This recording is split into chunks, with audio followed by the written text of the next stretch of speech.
여러분, 우리나라에 복음이 들어오기 시작했던 조선시대 말에요, 외국인 선교사가 많이 들어왔죠.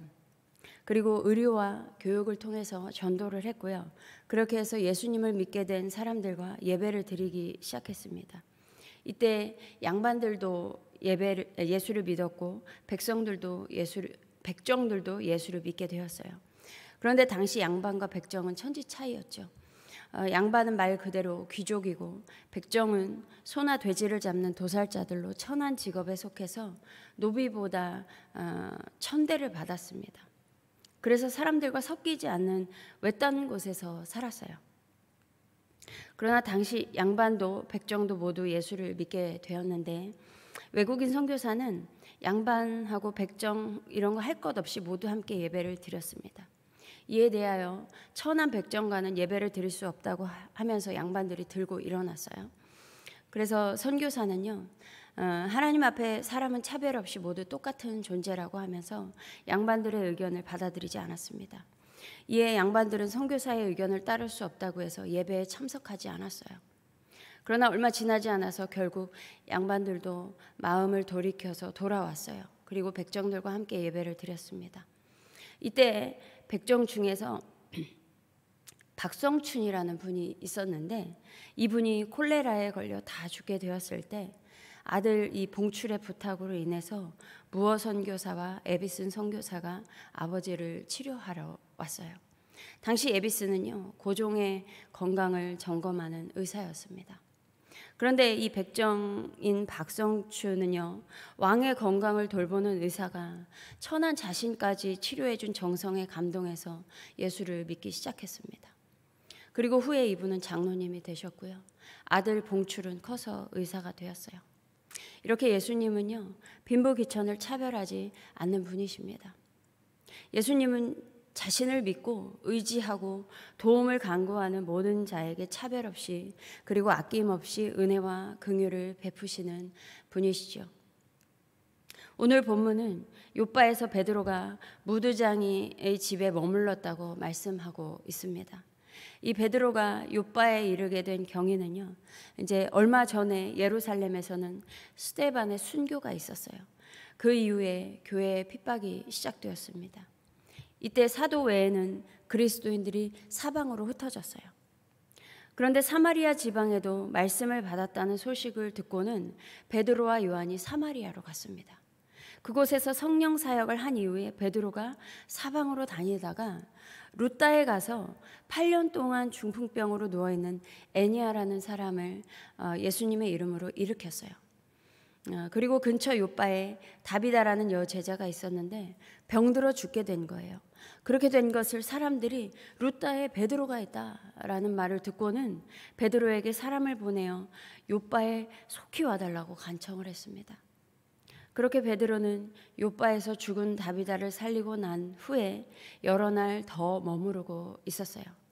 그런데 이때 베드로에게 거처를 내어준 사람이 있었는데 그 사람이 시몬이라는 사람으로 무두장이었다는 것이죠. 이 무두장이는요, 무두질을 하는 사람이에요. 그런데 이 무두질이 무엇이냐? 죽은 짐승의 가죽을 벗기고 가죽에 붙은 지방을 훑어내서요, 가죽을 부드럽게 하는 일을 무두질이라고 합니다. 그렇게 가죽을 가공해서 필요한 곳에 쓰이게 되는데 성막에도 쓰였고요. 샌들이나 의복, 투구, 방패나 무기의 일부분, 그리고 액체를 담는 가죽 부대에도 사용되었습니다. 지금과도 마찬가지죠. 이렇게 가죽이 쓰이는 곳이 많아서 지금도 이러한 일을 하는 사람이 있어야 하는데요. 그 당시에도요, 무두장이는 없어서는 안 될 필요한 일을 하고 있는 사람이었습니다. 그런데 가죽 작업을 할 때 생겨나는 이 불쾌한 냄새 때문에 무두장이들은 도시의 외곽에서 살 수밖에 없었어요. 뿐만 아니라 당시 무두질은요, 부정한 일에 속하는 천한 직업에 속했습니다.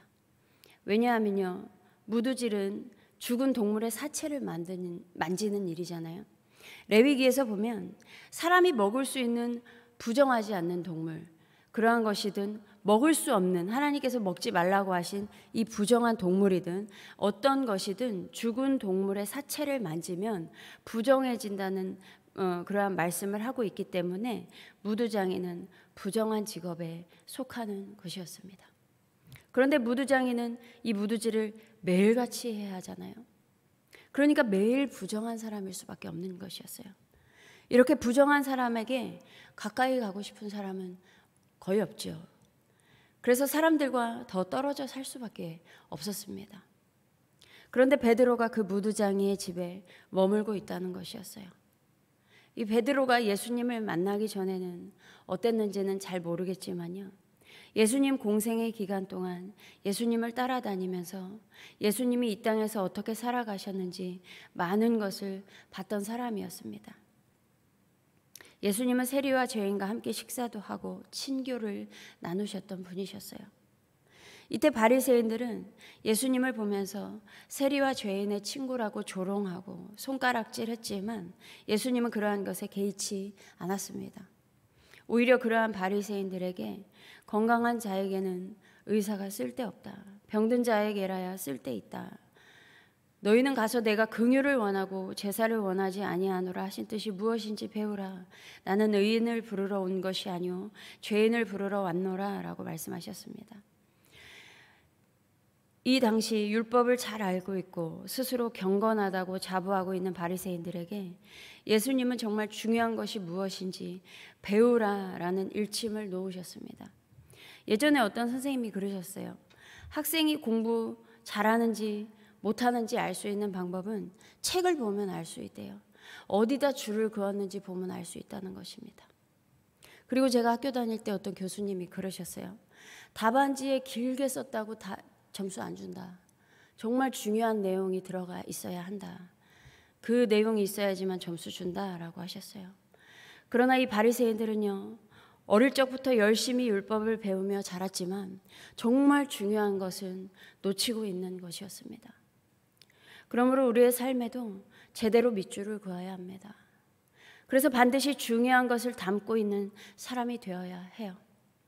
그런데 어디에 밑줄을 그어야 할지 모르고 중요한 것이 무엇인지 모르겠으면 예수님께서 말씀하신 것처럼 배워야 하는 것이죠. 베드로는 예수님 옆에서 정말 중요한 것이 무엇인지 몸소 체험하고 배우며 자연스럽게 예수님의 모습을 닮아버렸습니다. 당시 사람들은 무두장이를 부정하게 생각하고 경멸하는 사람들도 있었지만 베드로는 이러한 무두장이의 집에 머물기를 마다하지 않았습니다. 여러분, 복음은 이런 것입니다. 차별 없이 대하는 거예요. 세상 밖으로 내몰린 사람들이 다시 세상 안으로 들어와서 살아갈 수 있도록 해주는 것이 복음인 것입니다. 로마서 10장 11, 12절에 성경에 이르되 누구든지 그를 믿는 자는 부끄러움을 당하지 아니하리라 하니 유대인이나 헬라인이나 차별이 없음이라. 한 분이신 주께서 모든 사람의 주가 되사 그를 부르는 모든 사람에게 부유하시도다. 유대인이나 헬라인이나 믿는 자나 믿지 않는 자나 차별이 없으신 거예요. 하나님은 절대 누구도 차별하지 않고 동등하게 대하는 분이십니다. 그러므로 우리도 누구에게나 차별 없이 대해야 하는 것이죠. 그런데 하나님을 안다고 하는 사람들이 모인 곳에 예수님을 믿고 구원받았다고 하는 사람들이 모여 있는 곳이 세상과 별반 다를 것이 없고 아니면 세상보다도 더 못한 곳이라면 이 세상에 대한 소망도 하늘에 대한 소망도 없어지는 것이죠. 마치 야고보서 2장 1절에서 4절 말씀처럼 내 형제들아 영광의 주 곧 우리 주 예수 그리스도에 대한 믿음을 너희가 가졌으니 사람을 차별하여 대하지 말라. 만일 너희 회당에 금가락지를 끼고 아름다운 옷을 입은 사람이 들어오고 또 남루한 옷을 입은 가난한 사람이 들어올 때에 너희가 아름다운 옷을 입은 자를 눈여겨보고 말하되 여기 좋은 자리에 앉으소서 하고 또 가난한 자에게 말하되 너는 거기 서 있든지 내 발등상 아래에 앉으라 하면 너희끼리 서로 차별하며 악한 생각으로 판단하는 자가 되는 것이 아니냐 라고 말씀하셨습니다. 하나님은요 자기 백성 가운데서 부요하고 명망 있는 사람이 특권을 누리고 반대로 가난하고 약한 사람이 푸대접 받는 것을 용인하지 않으시는 분이십니다. 여러분, 예수님의 행적을 바로 옆에서 지켜봤던 베드로도 그것을 알았기에 무도장이의 집이라도 거리낌 없이 머무를 수 있었던 것입니다. 그러므로 우리 역시 차별 없이 모두를 사랑하는 예수님의 모습을 닮았으면 좋겠습니다. 그리고 예수님을 닮은 베드로의 모습을 닮았으면 좋겠어요. 또한 조선의 복음을 전했던 선교사들의 모습을 닮았으면 좋겠습니다. 그래서 세상을 살아갈 소망이 없는 사람들에게 소망을 심어주고 낭망에 있는 사람들을 일으켜주며 슬퍼하는 사람을 위로해주는 한성교회가 되기를 소망합니다. 또한 성도님들이 살아가는 생활 터전에서 성도님들이 나누는 복음으로 말미암아 이웃들이 위로를 받음으로 영혼의 회복과 구원이 있기를 소망합니다. 기도하겠습니다. 하나님 아버지, 정말 감사합니다. 하나님, 예수 그리스도께서 우리에게 찾아오실 때에도 하나님, 우리의 처지와 상관없이 우리의 모습 그대로를 받으시고 사랑으로 감싸 안아주시며 우리를 일으켜 세우시고 여기까지 인도하시는 은 정말 감사합니다.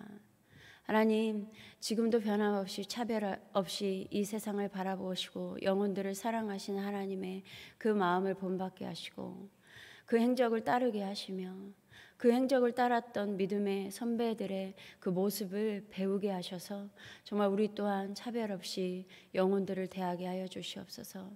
그래서 많은 사람들을 위로하며 소망을 전하며 복음을 전하며 그들을 하나님의 백성으로 또한 세워가는 일에 우리 한성교회가 정말 그 일을 해나갈 수 있도록 주님 붙드시고 인도하여 주시옵소서. 감사드리며 우리 주 예수 그리스도의 이름으로 기도드립니다. 아멘.